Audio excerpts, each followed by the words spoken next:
What is going on, YouTube, Lamont at large? Today I'm at the Glendale Cemetery here in Akron, Ohio. I've been to this cemetery quite a number of times, but I've never, that I remember anyways off the top of my hat, have ever did a video at this place. Definitely one of the more interesting, visually appealing cemeteries that I've been to. And as you can see right now, you might not be watching this video during this seasonal time, but the leaves are changing colors and it is quite beautiful outside. Sadly, I did not get to go to the New England states that I wanted to go, for Halloween. Maybe next year. The West Coast trip kind of put a kibosh on that. And I was really looking forward to going up there. Anyways, without further ado, we're gonna do a vlog here at the cemetery. We're gonna check out some graves, and I'm gonna talk about this place that exploded almost 50 years ago. The cemetery kind of exploded, kind of, sort of. Somebody had emailed me that story, and it was a quick, interesting story. So we'll start with that, and then we'll further move into the cemetery and check out some of the crypts, the very wonderful looking architecture of some of these crypts here at the Glendale Cemetery in Akron, Ohio. We're gonna go back to the very early morning hours of June 23rd, 1977. It's about 2:20 a.m. Some people are at work, but I'm imagining 90% of people in the city are sound asleep. All of a sudden, as would be described by some as the loudest explosion you would ever want to hear, something that you would hear in an active war zone, just this deafening explosion of kaboom, right?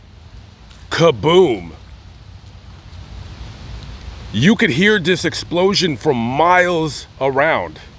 And I imagine a lot of people's windows were broken and or shattered because of this loud explosion.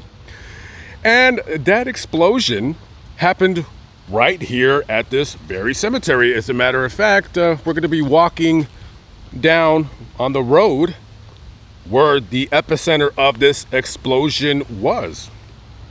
Right here is where the epicenter of that explosion took place. And the explosion coming from a 3,900 foot sewer that runs directly right under where I'm walking at right now. As a matter of fact, I can smell it, and it does not smell good. So what caused this explosion? Well, I'm going to tell you right now. So apparently there is a company that is about maybe 3.5 miles away from here. At the time, it was a rubber company. And of course, rubber companies, you deal with a lot of chemicals, solvents. Well, around that time, people that were working for the rubber company, they were on strike because they wanted, I guess, to be paid more. I mean, who doesn't want to get paid more? So they were able to trace the explosion to a chemical reaction. So somebody at this rubber company had broken in there and had opened up some tanks containing a liquid called naphtha.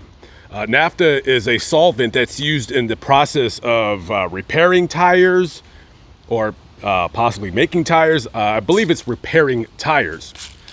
So somebody came in, dumped tanks of naphtha, and then it flowed down into the sewer, traveled 3.5 miles to this very location, and basically you have a sewer system right here that has all of this very, very flammable solvent.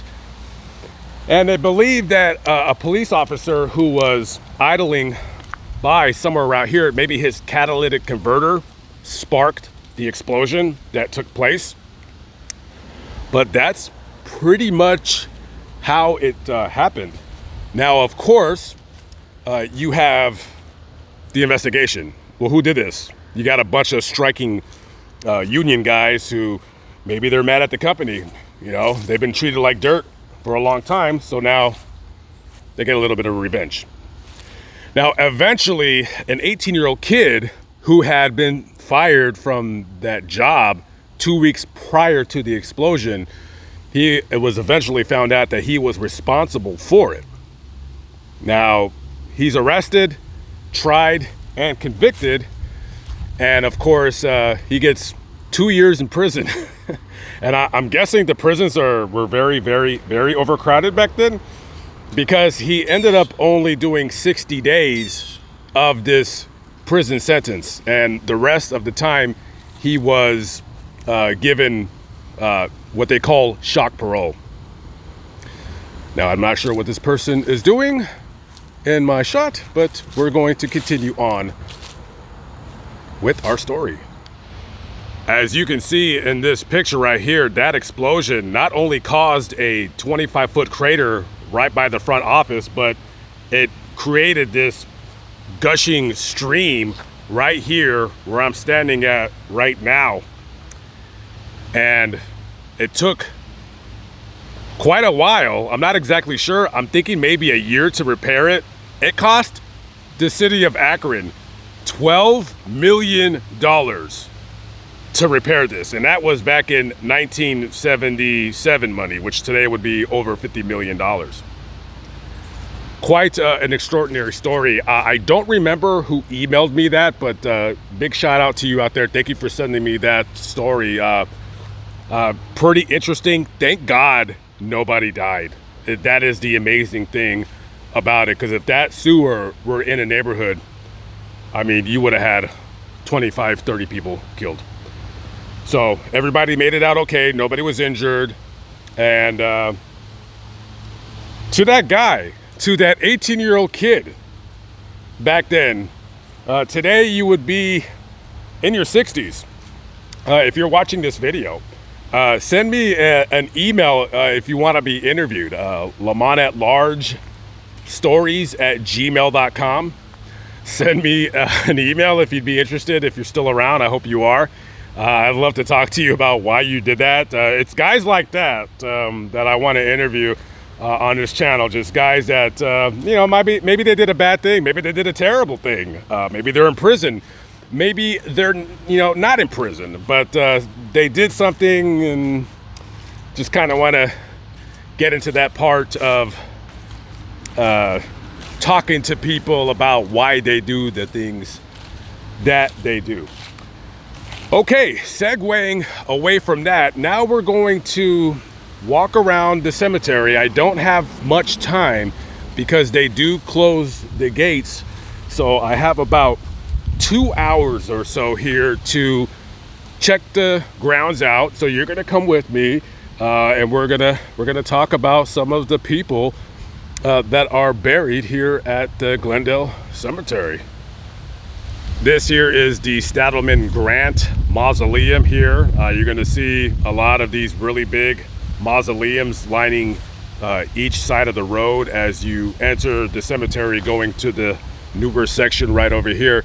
So interred in this mausoleum is one George Stadelman, who was 53 years of age when he died on January 22nd, 1926. George was the president of the Goodyear Tire Company.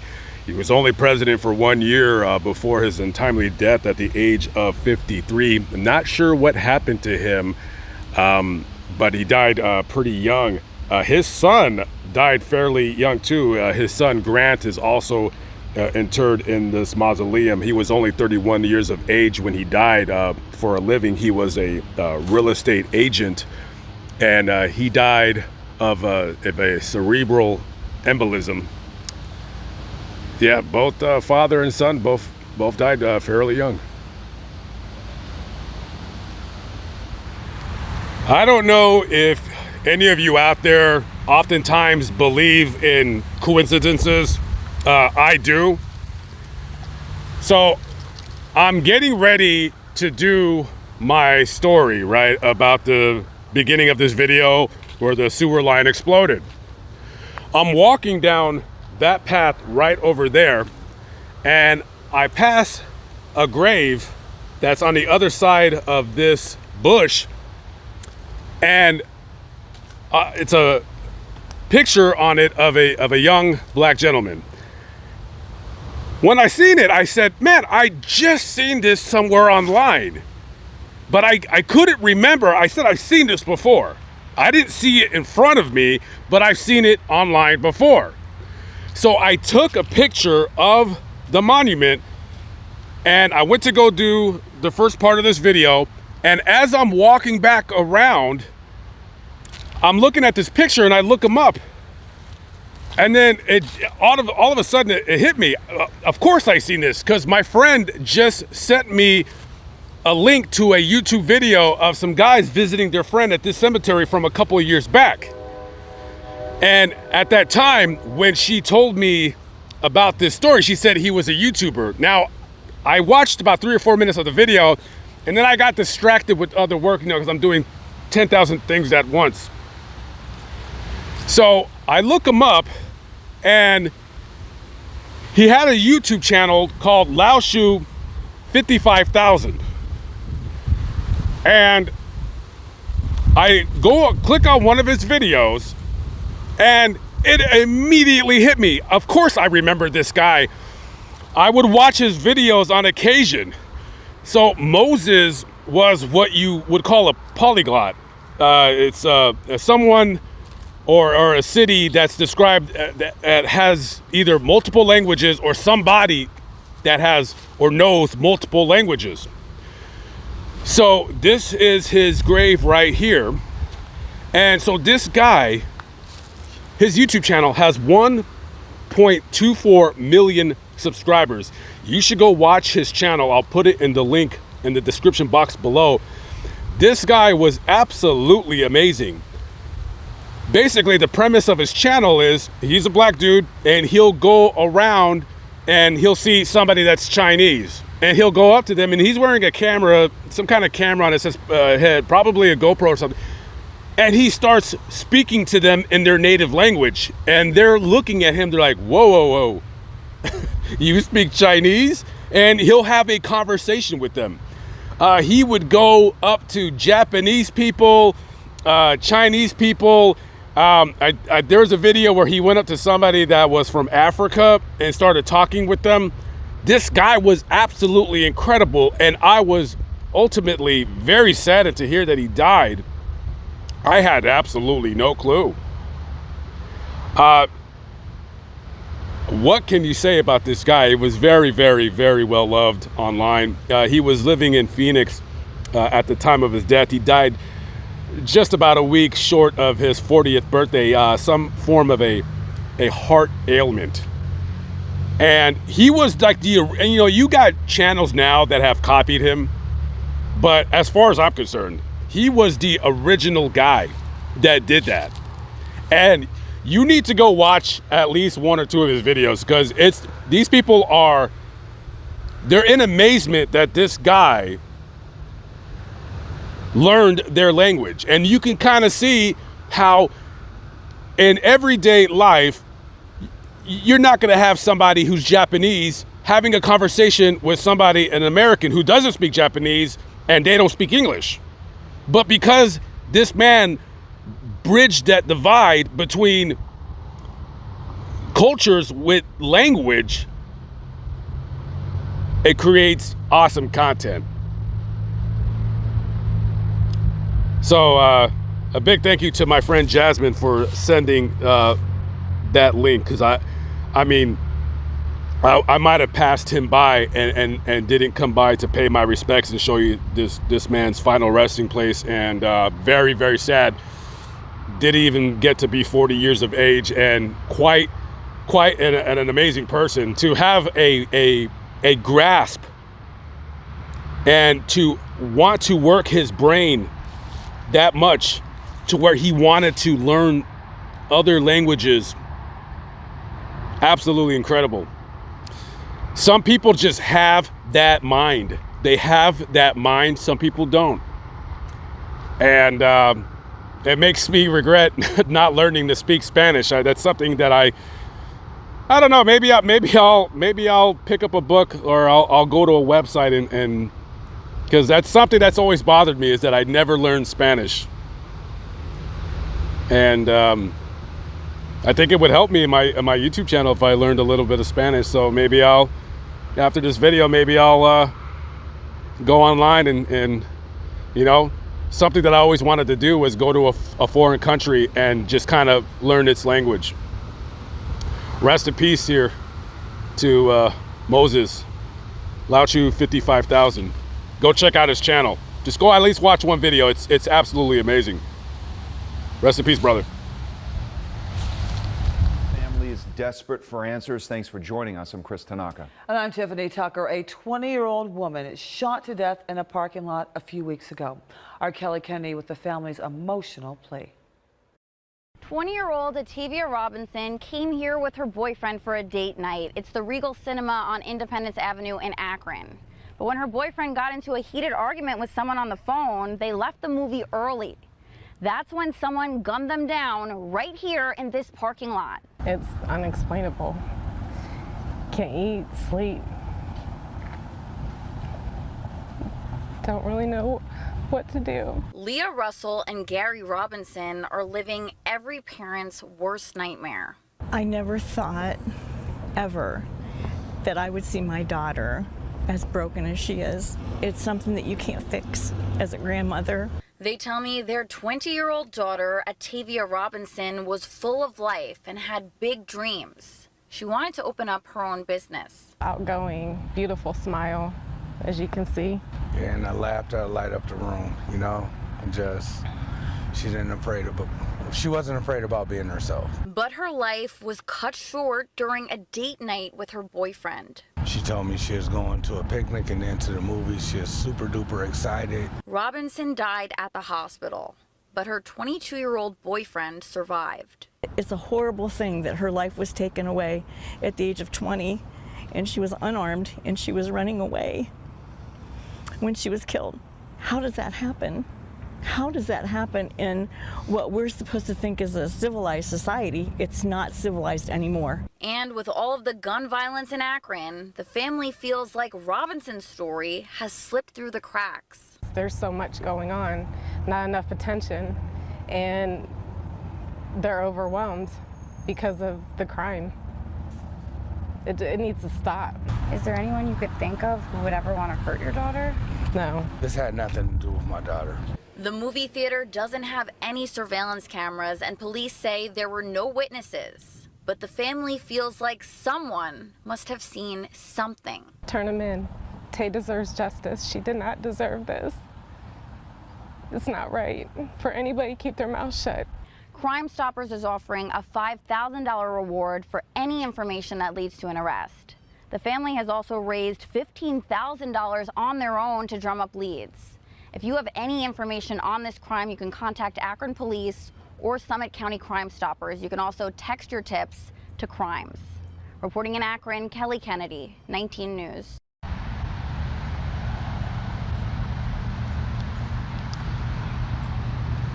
What more can I add? If you don't have any empathy for those parents, you do not breathe. You go out with your boyfriend to have a night out on the town, and you're violently murdered because someone had the audacity to ask somebody to put their cell phone away during the movie. I just randomly seen this as I was walking down the road right here.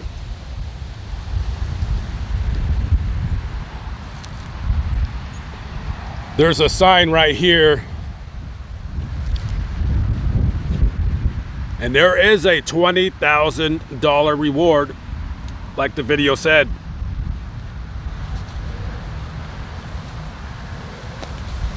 You're gonna wanna call the Akron Police Department Homicide 330-375-2490. Again, that number 330-375-2490. And to the person who murdered this girl, not only did you kill her, but you also killed a part of her parents, her family, and her friends. Now, I don't know if there was somebody that was with the person who killed this girl, but there is a lot of people here in Akron, Ohio, that know about this story, and some of them know who killed her. And you're not telling the police what they need to know to bring the killer to justice. Well, you have 20,000 reasons why you should turn that scumbag in. It's one thing if you want to have a fight with her boyfriend because he told you to put your phone away and that you didn't like what he had to say to you. But to be a coward and pull out a gun and shoot both of them and kill her in the process, you're not a man. You're nothing but a sniveling little coward. And if you never get caught, if you never get brought to justice, always know that what goes around comes around. And I'm not saying that somebody's going to come after you, but you reap what you sow. You could have simply just challenged him to a fist fight and got it over with, and then, all right, cool. Well, I won, I lost, whatever, and leave. Or how about you put your phone away and act like a grown-up? But obviously, whoever you are, you were raised by wolves. You were raised by wolves. I promise you, unless you're an absolute nutcase, you were not raised by parents. I don't know who raised you. But whoever did, they did an absolutely terrible job.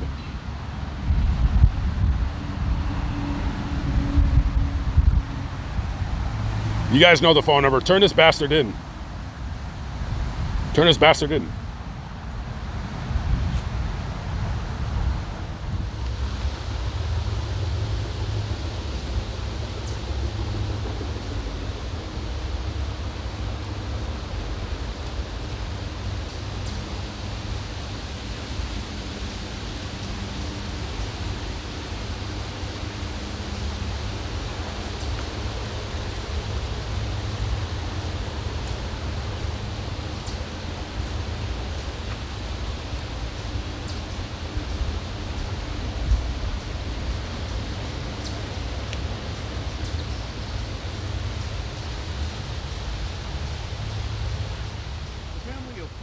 Johnny Gator says he and a group of relatives and friends were at a balloon release on Friday night in Akron to pay tribute to a loved one who had been murdered in 2021. Akron police say without warning, up to 3 gunmen sprayed the crowd with gunfire. If you was to light a whole pack of firecrackers, that's literally what it sounded like.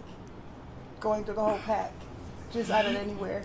Relatives say Johnny Gator tried to protect his grandniece, 4-year-old Journey Tolbert, and other family members. He was trying to get everybody and them kids and stuff out the way because there was gunfire was going everywhere, you know, so he was trying to protect everybody, you know, and get his family and stuff out the way.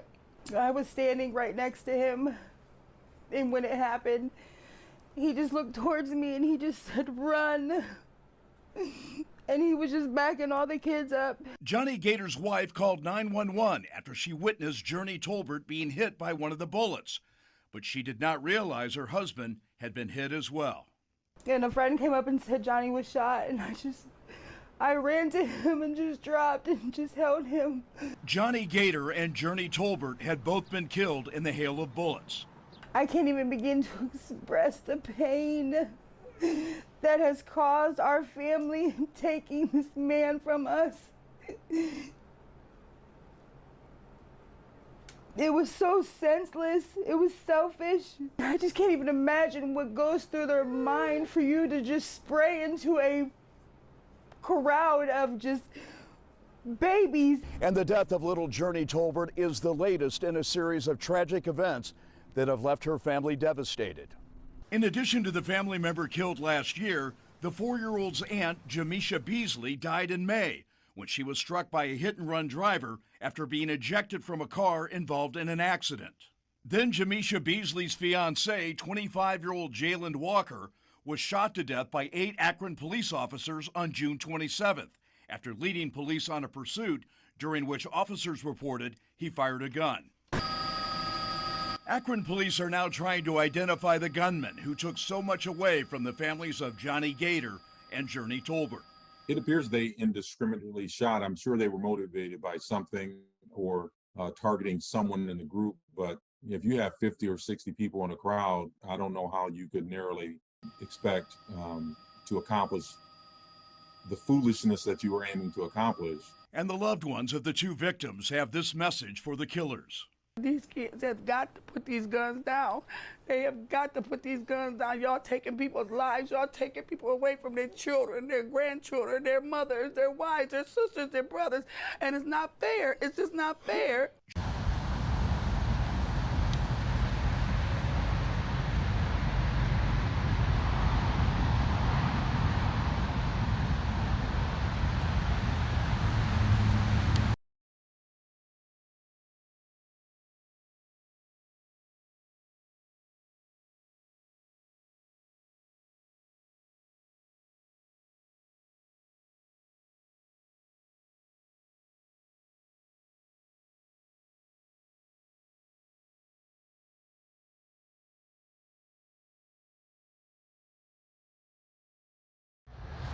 We're going to go back in time to November 27th of 1955. We are at the Summit County Detention Home here in Akron, Ohio. And this is a place where wayward girls would go to when they ran a trouble at home and or with the law.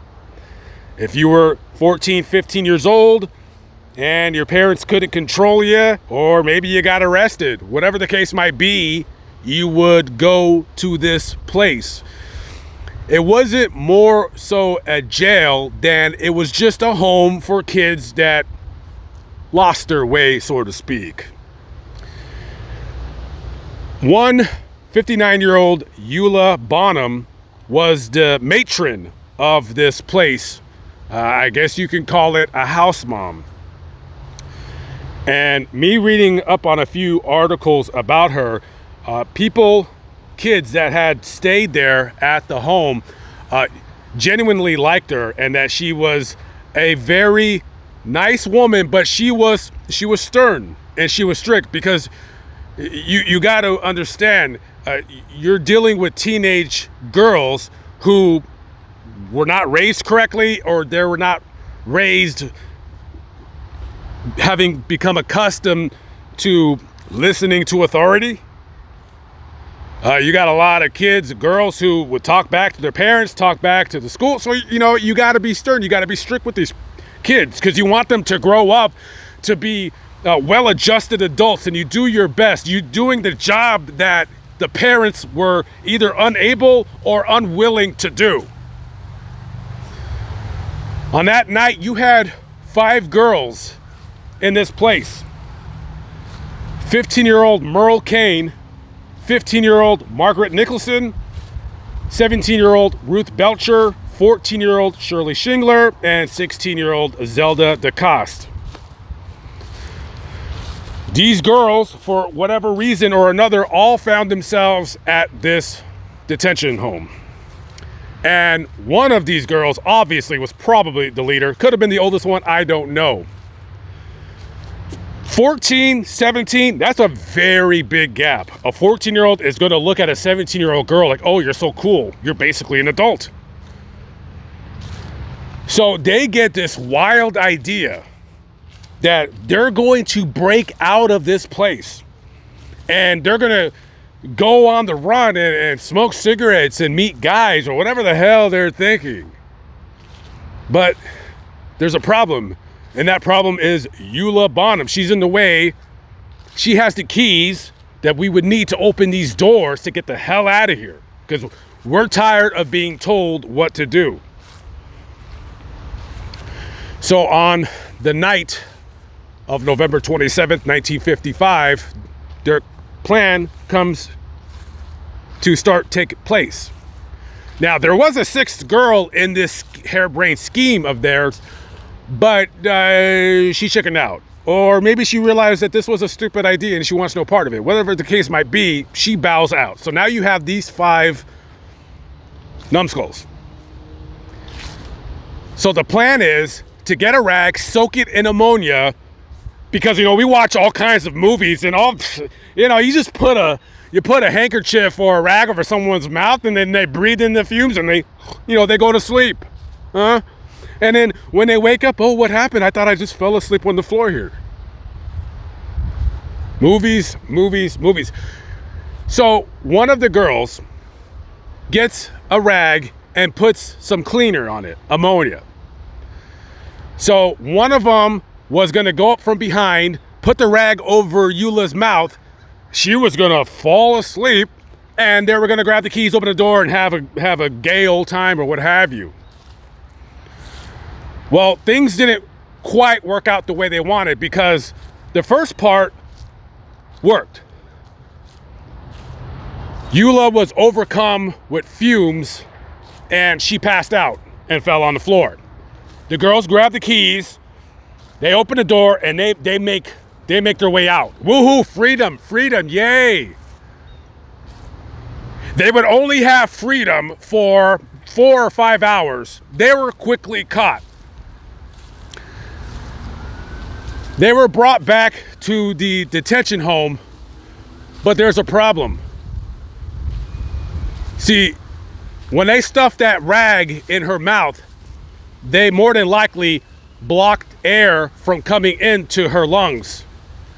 And she suffocated and she died from having that rag stuffed in her mouth. Now you have 5 girls who maybe they don't want to go to school, or maybe they got caught smoking cigarettes, or they're sassing their parents.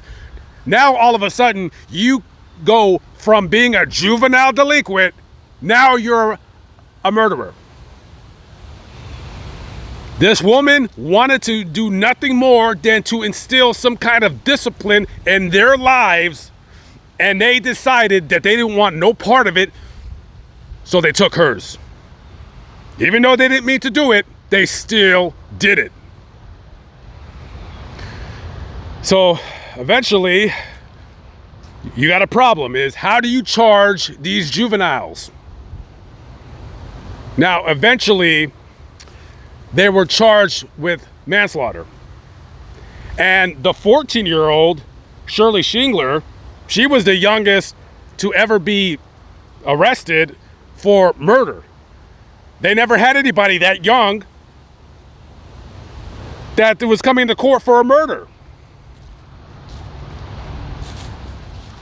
1 to 20 years in prison for this woman's murder. This is Eula Bonham.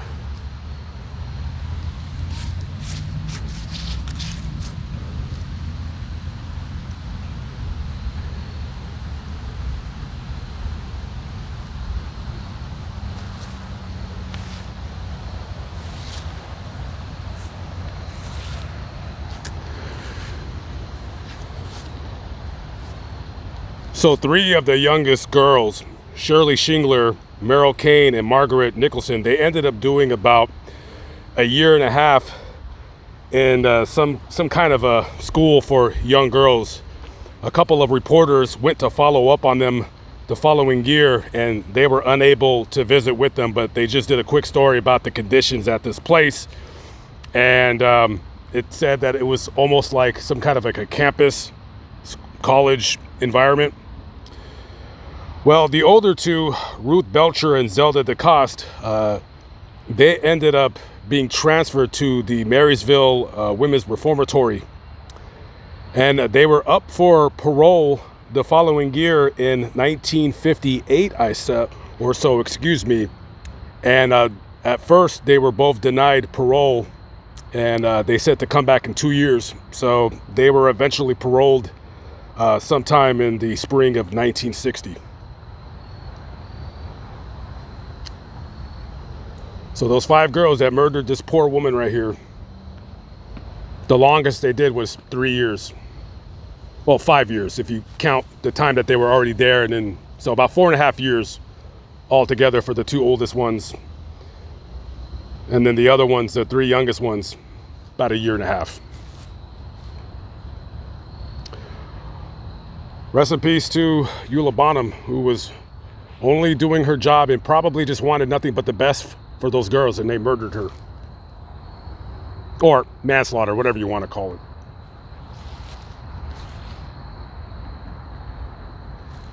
The question remains, whatever happened to those 5 girls, the ones that murdered Eula? Well, unfortunately, this cemetery closes at 5 p.m. sharp, so I was unable to stay here and investigate a little bit further to see what happened to them. Now, I believe a couple of them have passed away, but of course, you get married when you become an adult, you change your name, so I can't really say for sure what ended up happening. But later on down the road, possibly, I might do a more extensive story on what happened over here. And we might do a delve into the lives of those 5 girls and see what happened to them. Quite a bit of doing a background on these 5. And if I don't do it, I don't do it. But I will look forward to coming back here next year and maybe doing that video on my other channel. And as time progresses, we will do more videos, separate videos like that, where these kids who've committed an egregious act such as murder back in the 30s, the 40s. I've always wondered as I read these stories, what happens to these wayward teenagers, these murderers? Do they clean up their act, or do they go on to commit further crime? So I look forward to doing those types of videos as time progresses. Of course, you know, takes time on my channel to get those stories involved on my channel because everything is location based. But who knows, maybe they all turned their lives around and became productive members of society. You know, one of those girls that was sentenced to the 1 to 20 years, I believe she said in court that it wasn't fair that she was getting that kind of sentence. I'm not sure which girl said that. But I'll tell you guys what's really not fair. What's really not fair is having a rag with ammonia stuffed down your throat and you dying simply doing your job. That's unfair.